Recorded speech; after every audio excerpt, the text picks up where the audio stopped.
عن جابر بن سمرة رضي الله عنه قال كان النبي صلى الله عليه وسلم إذا صلى الفجر تربع في مجلسه حتى تطلع الشمس حسنا رواه أبو داود. حضرت جابر بن سمرہ رضی اللہ عنہ سے روایت ہے کہ حضرت صلی اللہ علیہ وسلم کا یہ معمول تھا کہ فجر کی نماز سے فارغ ہونے کے بعد آپ اپنی اسی جگہ میں چہار زانو بیٹھے رہتے تھے یہاں تک کہ آفتاب اچھی طرح نکل آتا تھا. اس حدیث سے معلوم ہوا کہ حضرت صلی اللہ علیہ وسلم احتبار کی شکل کے علاوہ کبھی چہار زانو یعنی پلکی مار کر کے بھی بیٹھا کرتے تھے. اور فجر کی نماز کے بعد جب فجر کی نماز ہو جاتی تو آپ صلی اللہ علیہ وسلم کی شراب تک اسی طرح بیٹھے رہتے اور پھر اشراق کی نماز ادا فرمایا کرتے. مجلس میں آنے والے کو چاہیے کہ مجلس کے کنارے ہی بیٹھے. جیسے مجلس ہے, بیان ہو رہا ہے, اب کوئی آ رہا ہے تو اسے کیا چاہیے؟ اسے چاہیے کہ جہاں جگہ ملے وہیں پر بیٹھ جائے. بیچ کے اندر جو ہے لوگوں کو چیر کر کے آگے بڑھنا, تو اس سے کیا ہوتا ہے لوگوں کی توجہ بیان کرنے والے سے ہٹ جاتی ہے اور اس کی طرف مشغول ہو جاتی ہے, اور پھر جو بات کہنا چاہ رہا ہے تقریر کرنے والا وہ بات کا جو مقصد ہے وہ فوت ہو جاتا ہے. اس لیے اس سے منع فرمایا ہے. عن جابر بن سمرة رضي الله عنه قال كنا إذا أتينا النبي صلى الله عليه وسلم جلس أحدنا حيث ينتهي رواه أبو داود. حضرت جابر بن سمرة رضی اللہ عنہ سے روایت ہے کہ ہم لوگوں کا یعنی صحابہ کا یہ طریقہ تھا اور دستور تھا کہ جب ہم میں سے کوئی حضور صلی اللہ علیہ وسلم کی مجلس میں آتا تو حاضرین مجلس کے درمیان سے گزر کر کے آگے جانے کی کوشش نہیں کرتا تھا بلکہ کنارے ہی بیٹھ جائے, جہاں جگہ ملتی تھی وہیں پر بیٹھ جائے. اس سے کیا پتا چلا کہ اہل مجلس کا یہ حق ہے کہ بھائی جو پہلے بیٹھا ہوا ہے اس کو ہم کراس کر کے آگے نہ جائیں. ہاں الا یہ کہ اللہ کے نبی صلی اللہ علیہ وسلم نے کسی کو بلانا ہوا کوئی آدمی پیچھے بیٹھا ہوا ہے تو آپ بلاتے تو پھر وہ آ جاتا ہے. تو کبھی اگر اس کی ضرورت پیش آ جائے تو بیان کرنے والا کسی کو آگے بلا سکتا ہے, کسی اور وجہ سے بھی بلا سکتا ہے تو وہ آگے آ سکتا ہے. لیکن خود ادب یہ ہے کہ جہاں جگہ ملے وہیں پر بیٹھ جائے. اسی طریقے سے حلقہ کے بیچ میں آ کر بیٹھ جانا بھی سخت ہے. لوگ حلقہ بنا کر بیٹھے ہوئے ہیں. حلقہ سمجھ رہے ہیں؟ یہ داغا جیسے بنا ہوا ہے, یہ حلقے کی شکل, یہ حلقے اور پھر یہاں پر بھی بنا ہوا. حلقہ بولتے ہیں چاروں طرف سے گولائی ہونی چاہیے, ٹھیک ہے. تو حلقے کی شکل بنی ہوئی ہے اور آپس میں مشورہ ہو رہا ہے یا جو ہے کچھ امور پر تبادلہ خیال ہو رہا ہے. اب اس میں کوئی صاحب آ کر کے بیچ میں سب کو چھوڑ چھاڑ کر کے گھس کر آ کر بیچ مجمع میں بیٹھ جائے تو یہ کیا ہے؟ ممنوع ہے, سخت ممنوع ہے. حتیٰ کہ اللہ کے نبی صلی اللہ علیہ وسلم نے ارشاد فرمایا کہ ایسا شخص قابل لعنت. عن حذيفة ملعون على لسان محمد صلى الله عليه وسلم من قعد وسط الحلقة وهو مقيم به ابو داود. حضرت حذیفہ رضی اللہ عنہ سے روایت ہے کہ حضرت محمد صلی اللہ علیہ وسلم کی زبان مبارک نے اس شخص کو قابل لعنت قرار دیا ہے جو بیچ حلقہ میں بیٹھ جائے. اچھا کیوں بھائی قابل لعنت قرار دیا ہے؟ آخر اس نے اتنا بڑا کیا جرم کر دیا کہ وہ لعنت کا مستحق ہو گیا جو بیچ میں آ گیا؟ تو اس کی تین توجیحات محدثین نے بیان کر. تین توجیحات. سب سے پہلی توجیہ تو یہ ہے کہ اللہ کے بندے حلقہ بنائے بیٹھے ہیں. ایک متکبر یا بے تمیز اور ادب سے ناشنا آدمی لوگوں کے اوپر سے پھلانگ کر حلقے کے بیچ میں آ کر بیٹھ جاتا ہے. بلا شبہ یہ سخت مجرمانہ ہے. اس نے کیا کیا ہے؟ مجرمانہ فعل کیا ہے اور ایسا آدمی لوگوں کی لعنت کا مستحق ہے. اس لیے سب سے پہلی توجیہ اللہ کے نبی نے فرمایا کہ ایسا آدمی قابل لعنت ہے. دوسری توجیہ یہ کی گئی ہے کہ اللہ کے کچھ بندے حلقہ بنائے بیٹھے ہیں اور آمنا سامنا. حلقہ بنانے کا مقصد کیا ہوتا ہے؟ آمنا سامنا، فیس ٹو فیس. ہم کوئی بات کہیں تو سب لوگ میری بات کو سنیں، ڈائریکٹلی، انڈائریکٹلی نہیں، ڈائریکٹلی. ٹھیک ہے، کوئی اور بات کہے تو میں اس کی بات کو ڈائریکٹلی سنوں. تو یہ مواجہہ، اس کو کیا بولتے ہیں؟ مواجہہ. انگلش میں بولتے ہیں فیس ٹو فیس، اردو میں بولتے ہیں آمنا سامنا. یہ جو آمنا سامنا ہو رہا تھا، یہ آدمی جو آ کر کے بیچ میں بیٹھ گیا تو اس نے کچھ لوگوں کے درمیان آڑ بن گیا. کیا بن گیا؟ آڑ بن گیا. اور آمنا سامنا جو ہو رہا تھا وہ کیا ہو گیا؟ ختم ہو گیا. تو مواجہہ باقی نہ رہا. ظاہر بات ہے کہ یہ بیہودہ حرکت ہے، اس لیے بھی وہ قابل لعنت ہے. تیسری توجیہ یہ کی گئی ہے کہ اس سے مراد وہ مسخرے ہیں. مسخرے سمجھ رہے ہیں؟ جو مذاقیہ لوگ ہوتے ہیں، ہر وقت ان کو چٹکلے ہی سوچتا ہے. جب بیٹھے تو آدمی رہے نا شروع، کبھی اللہ کی بات، اللہ کے نبی کی بات، کبھی اللہ کے نبی کی سنت، ارے ہے نہیں. جب بیٹھے گے چٹکلا، مسخرے اس کو بولتے ہیں، مسخرہ آدمی. تو مسخرہ مراد ہے جو لوگوں کے بیچ میں ان کو ہنسانے کے لیے بیٹھ جاتے ہیں، اور یہی ان کا مسئلہ ہے. تو جہاں پائیں گے تو لوگوں کو بیچ میں گھس جائیں گے، چٹکلا سنانا شروع کر دیں گے. ایسی بات یہ بیہودہ حرکت ہے. آدمی کس مقصد سے بیٹھا ہوا ہے، کیا بات کر رہا ہے، آپ بیچ میں گھس گئے وہاں پر. ٹھیک ہے، اس لیے اس سے منع کیا گیا ہے.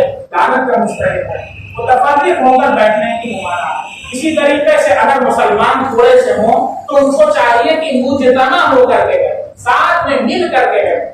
اسلام کے اندر اجتماعیت پر بہت زور دیا ہے. اجتماعیت کا مطلب سب لوگ مل کر کے ایک ساتھ اتحاد کے اندر رہیں. یونٹی کیا مطلب؟ اتحاد اور اتفاق کے ساتھ رہیں. اختلاف سے جتنا ہو بچنے کی کوشش کریں. ایک حدیث میں کہا گیا ہے کہ اختلاف جو ہے کہ دین کو ایسے موڑنے والا ہے، لڑائی دین کو ایسے موڑنے والی ہے جیسے اسورا سر پر سے بال کو موڑ دیا کرتا ہے. اس لیے اختلاف سے، انتشار سے ہمیشہ بچنے کی کوشش اور فکر کرنی چاہیے. تو ہم دیکھیں اللہ کے نبی صلی اللہ علیہ وسلم تشریف لاتے ہیں اور صحابہ کی جماعت ہے جو منتشر ہو کر کے بیٹھی ہوئی ہے. آپ صلی اللہ علیہ وسلم نے اسے پسند نہیں فرمایا ہے. عن جابر بن سمرة رضي الله عنه قال جاء رسول الله صلى الله عليه وسلم وأصحابه جلوس فقال ما لي أراكم عزين. اللہ کے نبی تشریف لائے اور دیکھا کہ صحابہ متفرق بیٹھے ہوئے ہیں. آپ نے فرمایا مجھے کیا ہو گیا کہ میں تمہیں الگ الگ بیٹھے دیکھ رہا ہوں. اللہ کے نبی نے اسے پسند نہیں فرمایا. اس لیے چاہیے کہ مل کر کے بیٹھا جائے. اس سے دلوں کے اندر بھی اتحاد پیدا ہوتا ہے، دل بھی جڑ جاتے ہیں اور دلوں کا نور بھی دوسرے میں منتقل ہو جاتا ہے. وہ ایک اللہ کا نیک بندہ ہے، ہم اس سے جتنا مل کر کے بیٹھیں گے اس کے اثرات اور اس کے عادات ہمارے اوپر کیا ہوں گے؟ اثر انداز ہوں گے. اسی طریقے سے ہمارے نبی کو دیکھیے اتنا ہماری صحت کا خیال ہے کہ اگر کوئی آدمی ایسا بیٹھا ہوا ہے کہ آدھی دھوپ پڑ رہی ہے اور آدھی چھاؤں ہے، آدھی دھوپ پڑ رہی اور آدھی چھاؤں ہے، ہمارے نبی صلی اللہ علیہ وسلم نے فرمایا کہ ایسی جگہ نہ بیٹھے، کہیں ایسا نہ ہو سر میں درد ہو جائے، بیمار پڑ جائے. ہمارے نبی ہمارا کتنا خیال کر رہے ہیں، لیکن مسلمانوں آج وہ امت کہاں جا رہی ہے؟ ہمارے نبی تو ہمارا اتنا خیال کر رہے ہیں، آج ہم اپنے نبی کی سنتوں پر چلنے کے لیے تیار ہیں. نبی پر ایک مرتبہ درود بھیجنا بھاری ہوتا ہے ہمارے لیے. نیت کریں انشاءاللہ ہم آج سے اللہ کے نبی کی سنتوں کو زندہ کریں. عن ابي هريره رضي الله عنه ان رسول الله صلى الله عليه وسلم قال اذا كان احدكم بالفيء ففلس عنه الظل فصار بعضه بالشمس وبعضه بالظل فليقم رواه ابو داود. حضرت ابو ہریرہ رضی اللہ عنہ سے روایت ہے کہ رسول اللہ صلی اللہ علیہ وسلم نے فرمایا جب تم میں سے کوئی سایہ کی جگہ میں بیٹھا ہو پھر اس پر سے سایہ ہٹ جائے اور پھر اس کے جسم کا کچھ حصہ دھوپ میں اور سائے میں ہو جائے تو اسے چاہیے کہ وہ اس جگہ سے اٹھ جائے تاکہ وہ بیمار نہ پڑے اور طبی لحاظ سے بھی اسے انشاءاللہ اگلے ہفتے مجلس میں گفتگو کرنا، ہنسی مذاق کرنا، چھینک اور جمائی وغیرہ کے بارے میں ہمارے نبی صلی اللہ علیہ وسلم نے ہمیں کیا ہدایات دی ہیں انشاءاللہ اگلے ہفتے اس کے اوپر حدیث آپ کے سامنے پیش کی جائے گی اور آپ صلی اللہ علیہ وسلم کی ہدایات آپ کو بتلائی جائیں گی.